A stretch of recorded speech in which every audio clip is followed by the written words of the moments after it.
Hi, I'm Anthony DiFilippo with FRHS TV. We all know that the COVID-19 pandemic has struck many small businesses across the country. Among that group is restaurants, especially those that relied on in-person dining to make their money. Today, I'm highlighting a few restaurants across the area on how they stayed alive during the pandemic and how they continue to survive. The Juniper Grill is located off of William Penn Highway in Murraysville.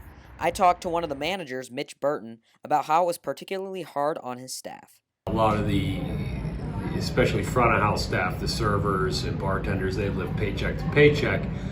So we kind of went out of our way just to collect donations and do what we could with anything we had to make sure they were taken care of and had food to eat. There were noticeable changes inside the restaurant, too.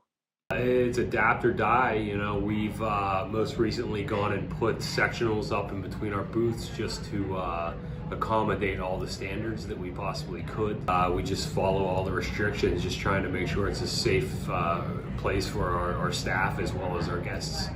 Across the street is Applebee's, where manager Katarina Stewart and her staff are making cleanliness their top priority for customers. We have always been very good at cleaning and making sure everything's clean, but now it's like one of our top priorities is making sure every table is disinfected, all of the staff feel safe, as well as all of our guests feeling safe. Also at the top of the priority list is making sure every order is correct with both to-go and in person.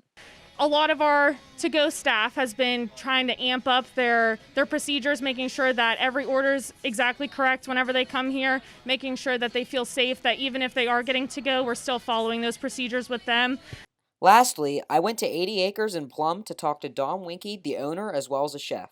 He talked about the transition from in-person dining to takeout. So far, at the beginning of the pandemic, I guess, was changing over from being a restaurant that's totally in service restaurant or serving inside the dining room to switching to takeout, and switching our menu to items that are more takeout friendly. Winky also described the difficulties of owning a restaurant during a pandemic. It's harder. When I opened, I've been doing this for 40 years almost. And the last year has probably been the toughest years of my life. And we've owned 80 Acres for 7 years. And it's kind of taken some of the joy out of it because it's just too much work or a lot of extra work. All three restaurants are open now at 50% capacity, and they also have takeout menus. For FRHS TV, I'm Anthony DiFilippo. Stay safe, everyone.